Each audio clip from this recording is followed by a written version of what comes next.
मंच को प्रणाम करता हूँ। मैं दुर्गेश भारद्वाजी थोड़ी बहुत पंक्तियाँ लेके कि यहाँ पे सबने अपना अपना इश्क पढ़ा, मैं अपना इश्क पढ़ूंगा कि ये इश्क चाहत वफा सब पुराने हो गए।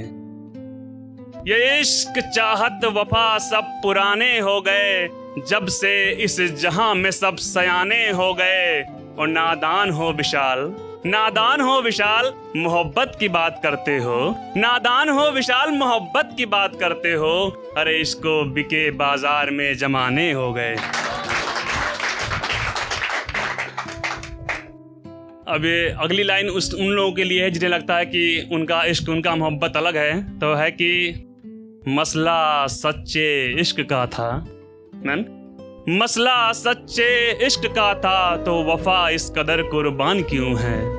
मोहब्बत की कस्में खाती थी वो, मोहब्बत की कस्में खाती थी वो, तो मेरा इश्क अब गुमनाम क्यों है। और हम तो सोए नहीं कई रातों से संग उसके, हम तो सोए नहीं कई रातों से संग उसके, फिर उसके गले पे लगा ये निशान क्यों है। वो कहती थी उनकी दुनिया थी बस मुझ में, वो कहती थी उनकी दुनिया थी बस मुझ में। अब मैं नहीं तो चेहरे पे खिली मुस्कान क्यों है। और सौंप दिया उसने खुद को गैर की बाहों में, सौंप दिया उसने खुद को गैर की बाहों में, फिर भी मेरे दिल में यादों का तूफान क्यों है। और 3 सालों तक सब सूरमा लिखते रहे विधान, बेवफाई की सजा नहीं ऐसा संविधान क्यों है। एक देर रात फोन मिलाऊंगा जरूर, अभिनव भैया, एक देर रात फोन मिलाऊंगा जरूर, जो अब तक ना कही सब कह जाऊंगा जरूर। बताऊंगा हर शाम उसे खोजा हूँ वहाँ, बताऊंगा हर शाम उसे खोजा हूँ वहाँ, साथ गए थे बस एक मर्तबा जहाँ। वो झूले की कुर्सी अब भी बुलाती है, वाटर पार्क की कहानी बहुत याद आती है। वो झूले की कुर्सी अब भी बुलाती है, वाटर पार्क की कहानी बहुत याद आती है। कहूँगा वो पार्क अब मुझे भाता नहीं, मम्मी बोल रही थी अब तू पार्क जाता नहीं। पूछूंगा क्या वो भी अपने हाथों से खाना खिलाता है, पूछूंगा क्या वो भी अपने हाथों से खाना खिलाता है।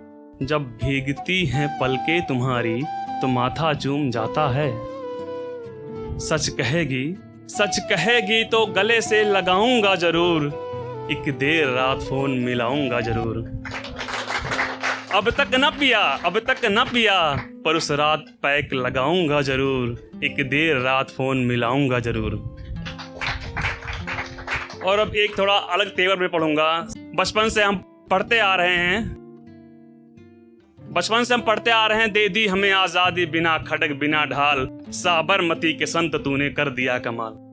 माफ करना साहब, लेकिन ये पंक्तियां हमें पढ़ के शर्म आती हैं, क्योंकि आजादी का जो साक्षात्कार मैंने लिखा है वो इस तरह की यूं ना मिली थी आजादी। वतन ने कीमत चुकाई थी, बहनों ने सिंदूर दिए थे, माओ ने गोद जलाई थी, तिल तिल कर मिटे थे सब,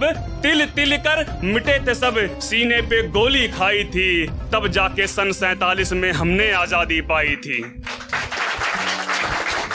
लेकिन कष्ट इस बात का है कि इसी देश में जहां तिरंगा जला दिया जाता है तो दर्द है कि लेकिन अपनों के हाथों ही तो भारत हरदम हारा था।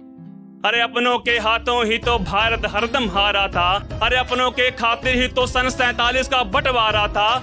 वो देखो जेएनयू कोई गद्दारी का मौसम बना रहा, कोई तिरंगा जला रहा, कोई राष्ट्रगान ठुकरा रहा, कोई तिरंगा जला रहा, कोई राष्ट्रगान ठुकरा रहा। अजी छोड़ो सब कुछ सब फर्जी है, बस सेना को बोली दो, और जो भारत की जय न बोले उसके सीने में बस गोली दो। धन्यवाद।